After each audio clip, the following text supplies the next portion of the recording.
जय हिंद दोस्तों, मैं विकास अग्निहोत्री आपका स्वागत करता हूं अपने YouTube चैनल नॉलेज विजार्ड पर। और आज मैं आपके लिए लेकर आया हूं EVS क्लास 4 की NCERT बेस्ड कुछ पॉइंट जो हमेशा सीटेट में पूछे जाते हैं। तो चलिए शुरू करते हैं। तो आपका पहला पॉइंट बनता है माघ बिहू। तो बिहू सबको मालूम होना चाहिए कि ये असम का एक महत्वपूर्ण त्यौहार है। और ये इसकी जो टाइमिंग होती है 14 और 15 जनवरी के बीच में असम में मनाया जाता है। तो ये असमिया कैलेंडर के 10वें महीने की माघ की प्रथमा व द्वितीया तिथि को मनाया जाता है।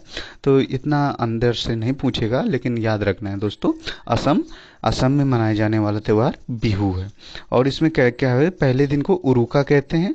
और यहाँ पे एक अस्थाई घर बनाया जाता है इस त्यौहार में, ये याद रखना है। ये जो दोस्तों ये चित्र बना हुआ है, तो इसको भेला घर बोलते हैं। तो अगर क्वेश्चन पूछता है कि भेला घर त्यौहार में भेला घर कहाँ पे बनाए जाते हैं, तो याद रखना है असम में बनाए जाते हैं। और इस त्यौहार में जो इन लोग खाने के लिए पकवान या जो भी बनाते हैं, उसमें बोरा नामक चावल का इस्तेमाल करते हैं। तो ये चावल क्या होता है, असम में खाए जाते हैं और ये जो पकने के बाद चिपचिपे हो जाते हैं। तो याद रखना दोस्तों, जो बोरा नामक चावल की एक किस्म है, ये असम में खाई जाती है। चलिए अगले पॉइंट की तरफ चलते हैं। तो अगला पॉइंट आपका आता है गिजू भाई बधेका। इनके बारे में आपने कहीं ना कहीं अगर DLED या B.Ed किया है तो आपने पढ़ा ही होगा। ये गुजरात से संबंधित थे और ये बच्चों के बारे में बहुत सारी कहानियाँ इन्होंने लिखी है। तो इनकी एक महत्वपूर्ण अगर पुस्तक का नाम लें तो दीवा स्वप्न। दीवा स्वप्न इनकी एक महत्वपूर्ण पुस्तक है और पूछी भी जाती है, कई कई तरह के सीटेट या सुपरटेट एग्जाम्स में पूछी जाती है। दीवा स्वप्न नामक पुस्तक किसने लिखी है, तो ये गिजू भाई बधेका ने लिखी है और ये गुजरात से संबंधित है। याद रखना दोस्तों। चलिए अगले पॉइंट की तरफ चलते हैं। अगला पॉइंट है ये बर्ड्स के कुछ शेल्टर्स के से रिलेटेड है कि जो पक्षी होते हैं अपने घोंसले किस तरह से बनाते हैं। तो याद रखना दोस्तों, ये कलचिड़ी का चित्र आपको दिख रहा होगा। ये कलचिड़ी या इसे इंडियन रोबिन भी बोलते हैं। तो ये अपने घोंसले जो होता है ना नॉर्मल, इसमें जो पत्थर बड़े होते हैं पत्थरों के बीच में बना लेती है। तो इंडियन रोबिन जो अपने घोंसले पत्थरों के बीच में बना लेती है और उसमें घास फूस ऊन बाल रुई ये सब कुछ मिला के अपने घोंसले को बनाती है। और अगर इसी में कौवे की बात करें, कौवे का चित्र आपको दिख रहा होगा। नॉर्मल हमारे आसपास कौवे पाए जाते हैं।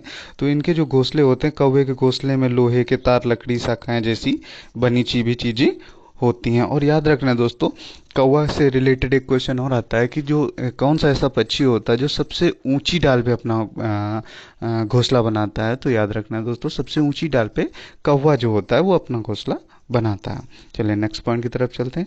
तो अगला पॉइंट आता है कोयल से रिलेटेड। तो कोयल से रिलेटेड कई बार क्वेश्चन बने हुए हैं। तो आपको पता होना चाहिए कि कोयल बहुत मीठा गाती है, पर आपको पता होना चाहिए कि वो अपना घोंसला बनाती नहीं है। कोयल अपना खुद का घोंसला नहीं बनाती है। वो क्या करती है, वो कौवे के घोंसले में अपने अंडे दे देती हैं। क्योंकि ये सेम सेम दिखने वाले पक्षी होते हैं, कौवा और कोयल जो होते हैं नॉर्मल नॉर्मल सब दोनों सेम सेम दिखते हैं। कौवा अपने अंडों के साथ कोयल कोयल के अंडों को भी से लेता है।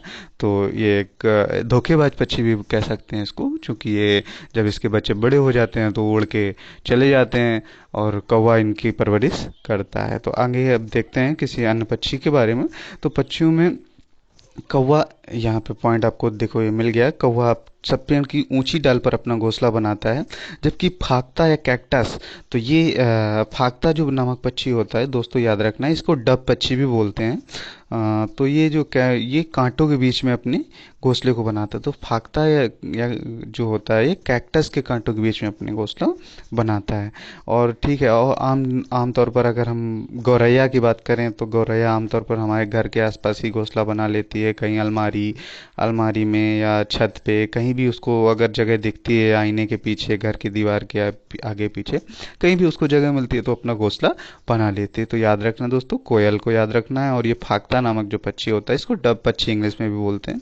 तो ये जो अपना घोंसला होता है कैक्टस के कांटों के बीच में बना लेता है। अगले पॉइंट की तरफ चलते हैं। तो अगर कबूतर के बारे में हम लोग डिस्कस करें तो कबूतर पुराने मकान या खंडहरों में अपना घोंसला बनाता है। सभी नॉर्मल लोग जानते हैं कि बड़े बड़े खंडहर जो बड़े होते हैं उनमें नॉर्मल से हमें कबूतर के ही घोंसले मिलते हैं।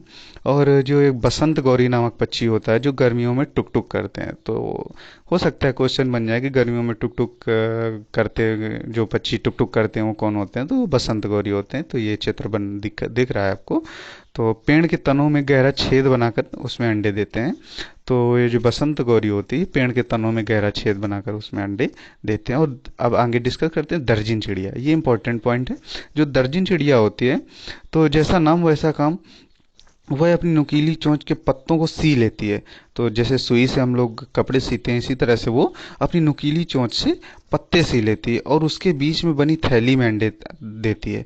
तो याद रखना है दोस्तों, जो दर्जन चिड़िया होती है वो पत्तों को सी के उसके बीच में अपने अंडे देती है। और एक पक्षी शक्कर खोरा नाम का भी पक्षी होता है, जो किसी छोटे पेड़ या झाड़ी की डाली पर लटकता घोंसला बनाता है। तो आपने कई पेड़ों में लटकते हुए घोंसले देखे होंगे। तो शक्करखोरा नामक जो पक्षी होता है वो लटकता हुआ घोंसला बनाता है, और उसी में एक डाल में टंगा शक्करखोरा का घोंसला देखा। उसमें क्या तुम जानते हो, यह घोंसला चीजों से, मैं घोंसले में बाल, बारीक घास, पत्ती, टहनियाँ, सूखे पत्ती, रुई, पेड़ की छाल, टुकड़े, मतलब इसमें कई सारी चीजें जो वो पाता है वो उसमें लगा देता है। तो याद रखना, तो शक्करखोरा नाम का जो पक्षी होता है वो पेड़ में लटका हुआ घोंसला बनाते हैं। चलिए अगले पॉइंट की तरफ चलते हैं। तो आपके एग्जाम पॉइंट ऑफ व्यू से देखें तो एक इम्पॉर्टेंट क्वेश्चन बनता है वीवर पक्षी। तो ये वीवर पक्षी के बारे में अगर आप जानें तो सभी नर वीवर पक्षी अपने घोंसले बनाते हैं। तो याद रखना दोस्तों, जो वीवर पक्षी होता है तो वो मादा जो वीवर पक्षी होती है वो क्या करती है कि जो नर वीवर पक्षी अपने घोंसले बनाते हैं, फिर मादा वीवर पक्षी उन सभी घोंसलों को देखती है, उनमें से जो सबसे अच्छा लगता है उसमें वह अंडे देती है। तो याद रखना दोस्तों, जो वीवर पक्षी इस तरह के अंडे या माफ करिए घोंसले बनाती है वीवर पक्षी। तो एक स्वयंवर जैसी कहानी हो गई कि जो सबसे अच्छा होगा वो उसी में अंडे देगी। चलिए आगे चलते हैं, आगे डिस्कस करते हैं। अब आते हैं, बात आती है दांतों के लोग कि दांतों में किस तरह के दांत होते हैं जानवरों के। तो अगर गाय के दांत के बारे में डिस्कस करें तो गाय के आगे के दांत छोटे होते हैं पत्तों को काटने के लिए, घास चबाने के लिए। पीछे के दांत चपटे होते हैं, तो इसमें कोई इम्पोर्टेंट पॉइंट नहीं है। और अगर बात करें बिल्ली के दांत तो नुकीले होते हैं, चूंकि बिल्ली सर्वाहारी जंतु है तो वो मांस भी खाती है, तो मांस फाड़ने के लिए, काटने के लिए काम आते हैं। चलिए नेक्स्ट पॉइंट की तरफ चलते हैं। अब यहाँ पे इम्पोर्टेंट पॉइंट बनता है गिलहरी के दांत से।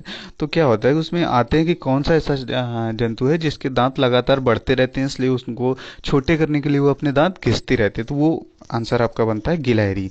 तो गिलहरी एक ऐसा जंतु होता है, जानवर होता है, जो जिसके दांत हमेशा बढ़ते रहते हैं। तो दांतों को काटने या कुतरने के कारण इसके दांत घिसते रहते हैं। तो याद रखना है दोस्तों, गिलहरी के दांत हमेशा बढ़ते रहते हैं, इसलिए वह अपने दांत हमेशा घिसती रहती है। और अगर सांप के दांत की बात करें तो सांप के दांत तो नुकीले होते हैं और वह अपने शिकार को चबा कर नहीं खाता बल्कि पूरा निगल जाता है। तो आपने कई वीडियोस देखे होंगे जिनमें सांप अपने शिकार को चबा कर नहीं बल्कि निगल के खाता है। अब आपका आता है इंपॉर्टेंट पॉइंट एक, जो कई बार आपके एग्जाम में पूछा गया है ट्रू फॉल्स के रूप में, ऑस्ट्रेलियाई ऑक या रेगिस्तानी ऑक। तो इसमें क्या आता है, इसके बारे में डिस्कस करते हैं। तो ये ऑस्ट्रेलिया में एक पेड़ पाया जाता है। तो ये रेगिस्तानी ऑक जो होता है, रेगिस्तानी ऑक नाम का जो पेड़ होता है, ये ऑस्ट्रेलिया में पाया जाता है। क्योंकि ऑस्ट्रेलिया के पश्चिमी भाग में एक रेगिस्तानी इलाका है, बहुत बड़ा रेगिस्तान है। तो वहाँ पे जो ये पेड़ पाया जाता है जिसका नाम होता है रेगिस्तानी ओक। तो इसकी ऊंचाई तुम्हारी क्लास की दीवार के लगभग बराबर होती है, तो काफ़ी ऊंचाई होती है इसकी, या 20 से 30 फीट के लगभग कह सकते हैं। पत्तियां बहुत सी कम अब ये सोचिए कि इसकी ऊंचाई बहुत ज़्यादा होती है, दीवार के लगभग बराबर होती है। अब इसकी जड़ों के बारे में क्वेश्चन आता है कि इसकी जड़ें ज़मीन के कितनी गहरी जाती होंगी। तो इसकी सोचो, ऐसे पेड़ 30 पेड़ जमीन पर लाइन से लिटा दिए जाएं, उस लंबाई तक जमीन में गहरी जाती हैं। तो इसकी जड़ें इतनी अंदर तक जाती हैं जमीन के, जहाँ तक कि ये समझ लीजिए कि जहाँ तक पानी का लेवल होता है, नीचे वाटर लेवल तक इसकी जमीन तक जड़ें पहुँच जाती हैं। तो यह पानी पेड़ के तने में जमा होता है। अब जब ये पानी के नीचे इसकी जड़ें जब पानी तक पहुंच जाएंगी तो इसकी जो जड़ के माध्यम से पानी ऊपर इसके तने में जमा हो जाता है। तो इस इलाके के लोग क्या करते हैं, इसमें पाइप डालकर पानी पीते हैं। इसमें पाइप डाल देंगे और जो पानी, चूंकि रेगिस्तान है तो वहाँ पे पानी की कमी होगी, तो ये लोग क्या करते हैं, इस पेड़ के तने में पाइप डाल के यहाँ से पानी पीते हैं। तो जब इस इलाके में पानी नहीं होता है तो वहाँ के लोग इसके तने के अंदर पतला पाइप डालकर पानी निकाल लेते हैं। तो याद रखना है दोस्तों, ये रेगिस्तानी योग बहुत इंपॉर्टेंट पॉइंट है, तो इसको याद रखना दोस्तों। और इस ये जो इम्पोर्टेंट पॉइंट है तो इनको नोट भी करते जाना है। तो चलिए नेक्स्ट पॉइंट की तरफ चलते हैं। आपका अगला पॉइंट आता है पोचमपल्ली। तो पोचमपल्ली के बारे में कई बार एग्जाम में पूछा जाता है कि पोचमपल्ली कहाँ है। तो ये पोचमपल्ली चूंकि आंध्र प्रदेश से संबंधित है, और यहाँ पे पोचमपल्ली गांव प्रसिद्ध क्यों हुआ, पूछा जाता है कि ये प्रसिद्ध क्यों हुआ। तो ये पोचमपल्ली क्यों प्रसिद्ध है, तो यहाँ पे गांव में रहने वाले लोग क्या करते हैं, रंग बिरंगे धागों का ढेर लगा रहता है, और सभी परिवार के लोग बुनाई करते हैं। तो चूंकि ये बुनकर से संबंधित गांव है, यहाँ पे जितने भी लोग हैं ये सब बुनकर का काम करते हैं। और यहाँ पे चूंकि ये गांव अब तेलंगाना में आ गया है, तो याद रखना है दोस्तों, चूंकि 2014 से तेलंगाना और आंध्र प्रदेश दोनों का बंटवारा हो गया है, तो अब ये गांव पोचमपल्ली नाम का जो गांव है, तो याद रखना है दोस्तों, ये तेलंगाना से संबंधित है। तो ये जहाँ पर ज़्यादातर परिवार बुनकर हैं, और ये बुनाई के लिए पोचमपल्ली नाम से पहचाना जाता है। तो यहाँ पे जो बुनाई के लिए जो ये गांव पहचाना जाता है। तो याद रखने वाली बात है दोस्तों, अगर पूछा जाए कि पोचमपल्ली किस लिए प्रसिद्ध है, तो यहाँ पे लोग बुनकर हैं और बुनाई के लिए प्रसिद्ध है। अगले पॉइंट की तरफ चलते हैं। तो अगला पॉइंट आता है अबू धाबी। तो चूंकि ये अरब में स्थित एक देश है, तो इसके बारे में भी एक सूखा देश है या रेगिस्तानी इलाके में बसा हुआ शहर है, या तो इसके बारे में चलिए डिस्कस करते हैं। तो अबू धाबी और आसपास के देश रेगिस्तानी इलाके में। तो चूंकि अरब में पानी की कमी है, रेगिस्तानी इलाका है, तो यहाँ से शहर से थोड़ी दूर जाओ तो चारों ओर दूर दूर तक रेत ही रेत दिखाई देती है। तो अबू धाबी एक रेगिस्तानी इलाके में स्थित शहर है। तो इसी के बारे में डिस्कस किया गया है। ना कोई पेड़ ना ही हरियाली, केवल रेत। तो जब बेसिक सी बात है, अगर रेत होगी तो वहाँ पे हरियाली तो वैसे भी नहीं होगी। वैसे भी रेगिस्तान में बारिश नहीं होती, तो सभी को मालूम होता है कि रेगिस्तान में बारिश नहीं होती है, तो यहाँ पे पानी की कमी पाई जाती है। तो यहाँ पे पानी बहुत कीमती है, क्योंकि यहाँ पे पेट्रोल वगैरह पाया जाता है, बहुत अधिक मात्रा में यहाँ पे ये पेट्रोल या डीजल पाया जाता है। लेकिन यहाँ पे पानी की बहुत कमी है, वहाँ बारिश ना के बराबर होती है, कोई नदी नहीं है। याद रखना दोस्तों, क्वेश्चन में पूछा जाता है कि यहाँ पे कोई नदी नहीं है, अबू धाबी में कोई नदी नहीं है, कोई तालाब नहीं है, जमीन के नीचे वहाँ पानी नहीं पाया जाता है, वहाँ रेतीली जमीन के नीचे तेल होता है। तो याद रखना है दोस्तों, वहाँ पे तेल की अधिकता है। वहाँ पे पेट्रोल आसानी से मिल जाता है, ठीक है, वहाँ पेट्रोल पानी से भी सस्ता है। तो अब याद रखना दोस्तों, हमारे यहाँ पेट्रोल कितना महंगा है, क्योंकि हमारे यहाँ पानी पर्याप्त मात्रा में पाया जाता है। अब यहाँ पे अगर पेड़ों की बात करें, तो अबू धाबी में केवल सिर्फ और खजूर के ही पेड़ दिखाई देते हैं। क्या क्योंकि सभी को पता होना चाहिए कि खजूर एक ऐसा पेड़ है जो रेगिस्तान में उग सकता है। तो ये अबू धाबी के बारे में हम लोगों ने डिस्कस कर लिया, इम्पोर्टेंट पॉइंट है, और इससे क्वेश्चन भी बनते हैं कि अबू धाबी एक अरब देश में स्थित है, यहाँ पे पानी नहीं पाया जाता है, यहाँ पेट्रोल पानी से भी सस्ता है। इस तरह से ट्रू फॉल्स में क्वेश्चन बनते हैं। तो चलिए अगले पॉइंट की तरफ चलते हैं। अब अगला पॉइंट आता है, हम लोग डिस्कस करें कर्णम मल्लेश्वरी के बारे में। तो सभी को मालूम होना चाहिए कि कर्णम मल्लेश्वरी एक भारत की प्रसिद्ध वेट लिफ्टर है। वेट लिफ्टर मतलब ये जो वजन उठाया करती थी, और ये आंध्र प्रदेश की रहने वाली हैं, तो ये आंध्र प्रदेश से संबंधित हैं। और इनसे रिलेटेड भी क्वेश्चन पूछे जाते हैं सीटेट में, कि ये 240 किलोग्राम तक का वजन उठा लेती हैं। तो याद रखना दोस्तों, ये 130 किलोग्राम तक अधिकतम वजन उठा सकती हैं, और इन्होंने भारत के लिए 29 मेडल जीते हैं। तो याद रखना दोस्तों, कर्णम मल्लेश्वरी के बारे में अगर पूछा जाता है, तो एक वेट लिफ्टर हैं, और ये 130 किलोग्राम तक का वजन उठा सकती हैं, और ये आंध्र प्रदेश से संबंधित है। ठीक है, तो चलिए अगले पॉइंट की तरफ चलते हैं। अगला पॉइंट को आपके क्वेश्चन पूछे जाते हैं ट्रेन से संबंधित, टिकट से संबंधित।